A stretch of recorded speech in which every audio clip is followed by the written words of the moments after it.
Nah, nanti dalam hidup ini kenapa sih ada laduni? Karena hidup ini variabelnya dua. Ada sunnatullah, ada qudratullah. Sunnatullah itu hukum Allah yang pasti. Kalau ini kita bisa belajar secara khusuli, secara ta'allum insani. Tapi yang qudratullah tidak. Kita menempuh qudratullah satu-satunya jalan ya secara laduni. Pengetahuan dari Allah langsung. Laduni bisa juga tentang sunnatullah, tapi dia juga bisa tentang qudratullah. Tapi ta'allum insani yang model manusia bisanya hanya sunnatullah, tidak bisa qudratullah. Sunnatullah itu kalau kamu tidak makan 3 hari mesti kelaparan, itu sunnatullah. Tapi tidak makan 3 hari kok kamu masih ketawa-ketawa santai, itu qudratullah. Ya. Jadi intervensinya Allah. Sunnatullah itu kamu loncat dari gedung lantai 20 dan tewas, itu sunnatullah. Kita memedomani sunnatullah. Tapi kamu loncat dari gedung lantai 20 kok pas di bawahnya ada truk bawa kasur banyak, itu qudratullah, kehendaknya Allah.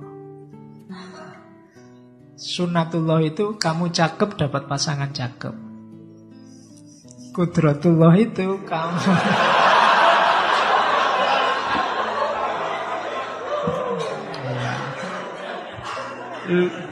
iya, lu contohnya ngono kuwi. Nah, dan qudratullah saya bilang tadi, qudratullah hanya bisa ditangkap oleh ilmu laduni. Ilmu biasa tidak masuk akal, Pak. Tapi betul laduni. Jadi kalau kalian punya pacar cakep, terus ada, wah tidak masuk akal loh, ini memahaminya pakai laduni. Tidak bisa pakai ilmu biasa. Karena memang itu yang saya bilang tadi, Allah anytime intervensi.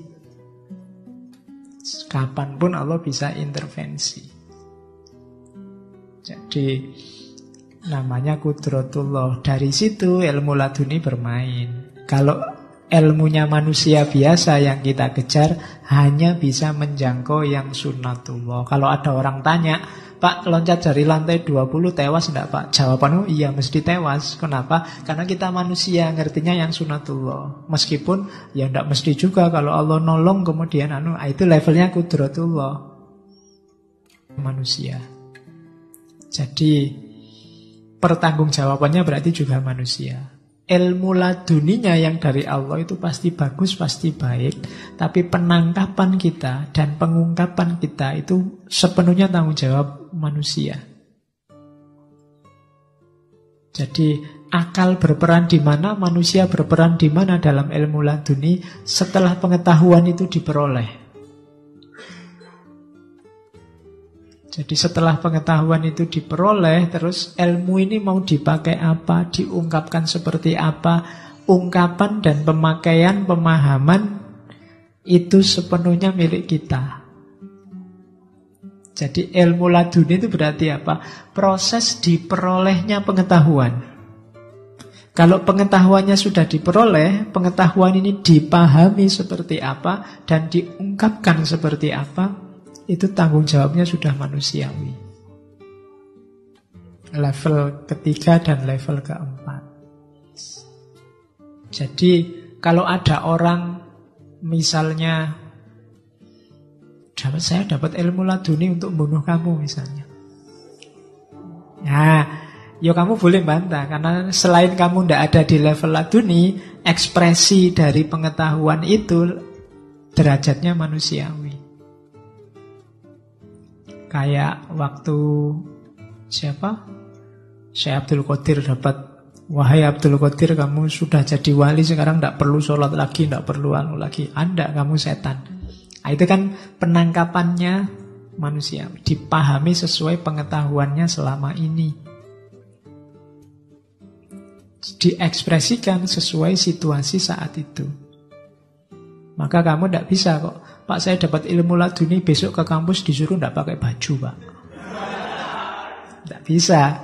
Ketika kamu tidak pakai baju, kamu sendiri yang tanggung jawab, karena seandainya benar itu laduni, caramu memahami, caramu mengungkapkan itu tanggung jawabmu. Kalau di sini berlaku hukum, ya ke kampus harus pakai baju. Nah, itu logikanya di situ. Jadi menghadapi orang yang dapat ilmu laduni, karena kita tidak dapat itu, ya kita ngukurnya secara normal dengan pertanggungjawaban manusiawi. Maka kalau ada orang ngomong, saya dapat ilmu laduni, kamu harus kafir ini sekarang. Kalau kamu tidak kafir, tidak bisa. Ngertiku ya meskipun itu laduni.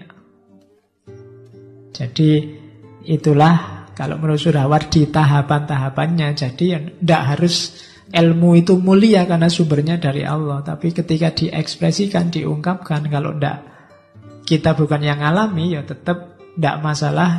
Kita hadapi sesuai dengan wawasan pengetahuan kita selama ini. Karena kita tidak ikut mengalami itu. Yang sifatnya subjektif, dia yang mengalami saja.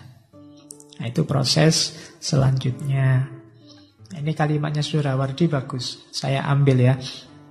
Way of reason and way of intuition adalah saling melengkapi. Ya laduni itu menarik. Cuma ya tetap kita butuh way of reason. Dua-duanya saling melengkapi. Nalar tanpa intuisi atau iluminasi adalah kekanak-kanakan. Kalau bahasanya Hussein Nasr kemarin, reduktif dan setengah buta. Setengah buta itu kayak mata yang hanya bisa satu yang melihat, serta tidak akan mendapatkan keseluruhan kebenaran dan intelek yang transenden. Sebaliknya, intuisi saja tanpa dukungan logika dan kemampuan rasional akan tersesat dan selanjutnya tidak akan mampu mengekspresikan dirinya secara cermat dan metodologis. Ya karena kita hidup di dunia mengikuti hukum sunnatullah, pakai akal. Tapi akal ada kelemahannya, tidak segalanya dibantu oleh petunjuk dari Allah. Bisa wahyu, bisa ilham.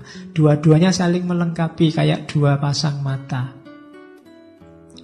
Salah satunya, ya tidak seru. Kalau yang sini ditutup, kamu tidak lihat yang sana. Sini ditutup, tidak lihat yang sana. Dua-duanya kita butuhkan. Jadi, akal tanpa intuisi itu kekanak-kanakan. Intuisi tanpa akal tidak terarah. Dua-duanya kita butuh. Maka ya laduni iya, salah satu sumber pengetahuan. Akal juga iya. Sunnatullah iya, kudratullah iya. Kita harus percaya sunnatullah karena berpedoman sunnatullah kita hidup. Kita percaya kudratullah biar tidak putus asa karena Allah sewaktu waktu bisa intervensi. Dunia ini tidak pasti, tapi kita memedomani hukum-hukum pastinya, namanya sunnatullah. Itu caranya menyikapinya begitu. Terakhir kita